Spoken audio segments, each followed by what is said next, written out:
the second part of the pen. I'm glad you're excited. I'm excited too. We are going to go through how to put type on a path.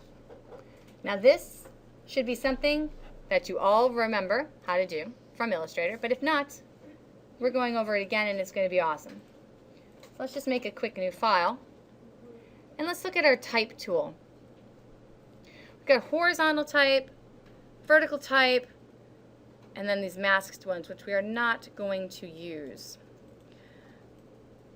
If we get our pen tool, right, and we draw very quickly with the pen tool a curve, this might be very handy to put type on. Okay? So, we grab our type tool. Now watch, look at the type cursor. What's with the cursor? Why is it flashing like that? Because it's recording.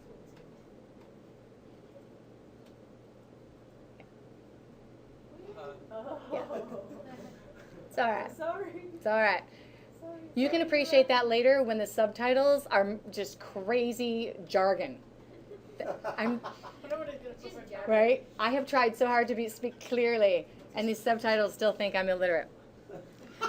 So, Google's automatic subtitles. If you just click, now you notice the cursor's a box, right? Just click. You can type in, "This awesome lecture is awesome." All right? While we're here, let me show you where the check spelling is. Because this morning I had a ton of students turn in things with some of the most grotesque misspellings I've ever seen. It's right here. Check spelling. It says I've done everything correctly. Thank you. All right. Now, what if I wanted to put this on here? I can do that very easily. Grab the type tool again, and you'll notice, look at the cursor now, and then look at the cursor and how it changes. Let's get this shape selected.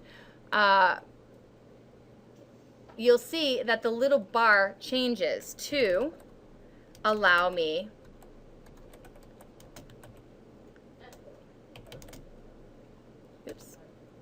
Okay, now we're typing in more, it's not showing. So let's take a look at that and I'll tell you why. I'm going to grab the direct select tool and I'm going to zoom in. Well, there's more stuff. There's way more stuff and I can't see it. And it's because of where I clicked on the path.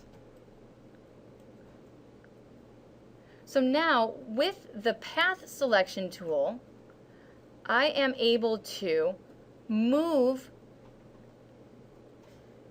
the portion along.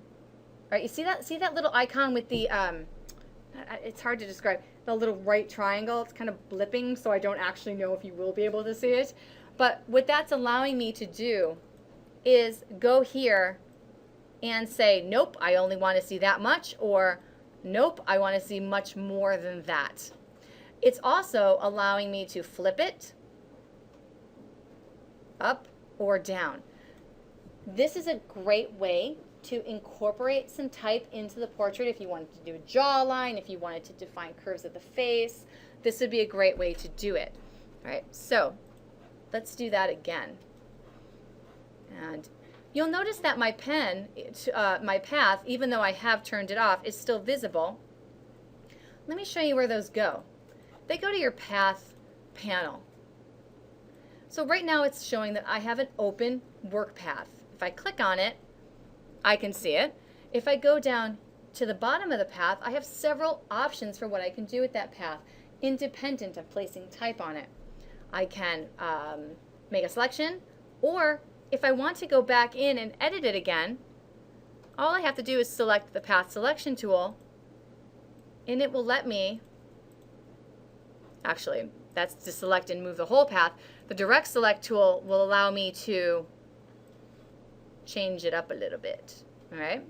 So if I want to move the entire path, I can grab the path selection tool. If I want to change some of the Bezier curves, I can do that with the path selection tool. Right?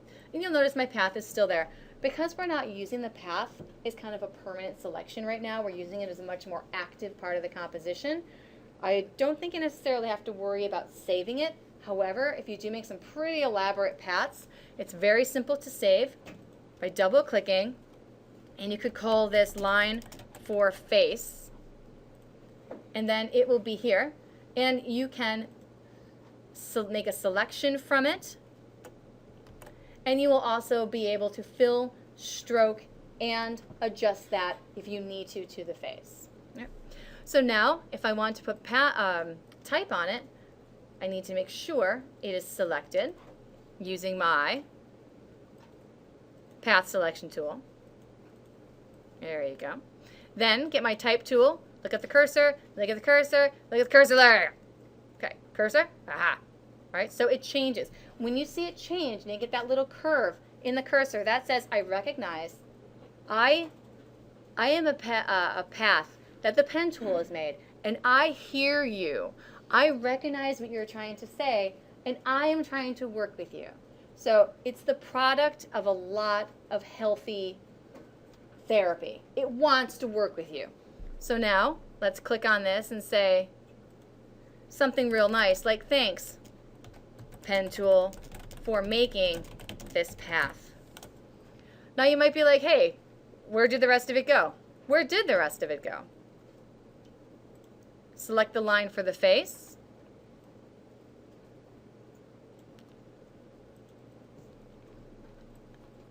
The direct select lets us change it, but I do not want to change it. Oops, sorry. I need to have this path selected.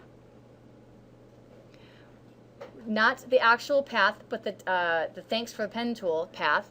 And then when I hover my tool over, right, notice right here, I got my direct select tool. It will let me,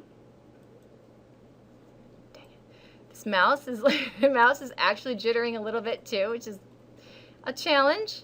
There we go. Okay. If I want it right side up, I just have to push it in like that. And then also you can get your character. You can change the kerning. In this case, the tracking or the space between letters. You can change the size of it. Command A to select all of it. Command D, double click there. I am on a PC, so if you are watching this at home and wondering why I'm not smarter, I really am doing the best I can for being on a PC. And also adjusting the leading and not the size, which is over here. There we go. Someday soon, I will be free at last from this computer, and I shall never touch one again. You are welcome to take my underwater basket weaving class next semester. Until then, please feel free to play with the tracking, the size, to change the font, okay?